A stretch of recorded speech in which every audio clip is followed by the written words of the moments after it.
We've had some incredible images of the fall season in drones. And let me tell you, drones are something that we count on here, Dave Malkoff, yes, at the Weather Channel, yeah. for incredible footage we have lately. Look at those pictures that we saw of the leaves of New England. It's fantastic when you see those things from the sky. You can get little things like this or huge drones, and they all interact with the weather. Here in Las Vegas and all over the country, drones are taking off. Some are getting way too close to airplanes. The FAA has investigated at least 720 incidents so far this year.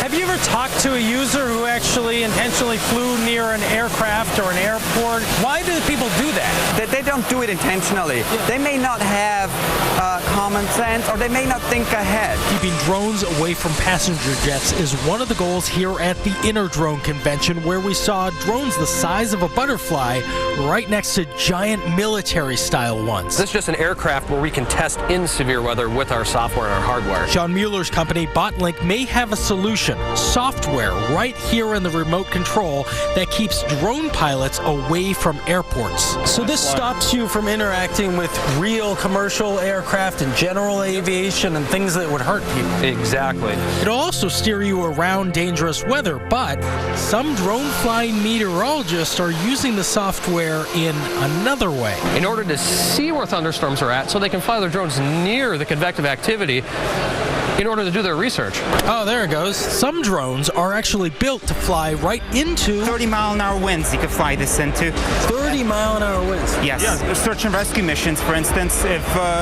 there's fog around, if there's snow, if there's rain, they're able to fly it in. So if you've got that uneasy feeling that someone's over your shoulder watching you, that feeling could happen all the time, very soon, even in the middle of a thunderstorm. While there may be thousands of drones flying inside and outside all over the world, sometimes, like here on the Las Vegas Strip, you still need a good old-fashioned helicopter. Oh, it was flying. There it goes, right there. Flying. And you got it back up. Oh, we're breaking the set. Dave, easy. Whoa. Oh. 52 minutes after the hour. If you were with us just before the break, Dave Malkoff's incredible story about drones. And Dave, as we fly one right by us, a lot of people will say that there's as much bad about drones as there is good. And we about saw drones. that going into the break. I was trying to fly it, and I was crashing through the set. I didn't even know how to use this toy. Stephen Nesledge is at the controls now.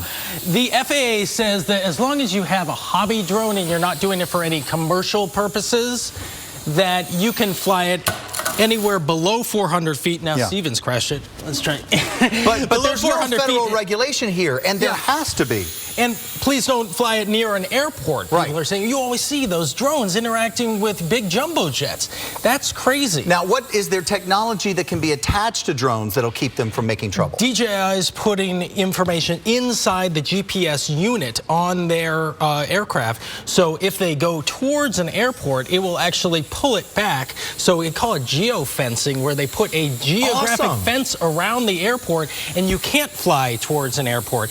I don't know if you can disable that or not, but they're putting that geofencing around. And there is new technology that's actually in the controls of very, very high-end units, not like this one that you can get at a toy store, but very high-end units where you can see the airports, you can see what planes are going towards you, and you can see what weather is coming at you right in the control unit. I'll tell you, it'll continue to be highly controversial as long as these things are flying around us. But let's it's get very into the cool, tropical, right? let's get into the tropical update with Dr. Greg. Hey, Dr. Greg. Yeah, Sam, guys, you know what? I'm thinking about privacy issues with those kinds of things. I wonder how that is going to play a role as these become more popular.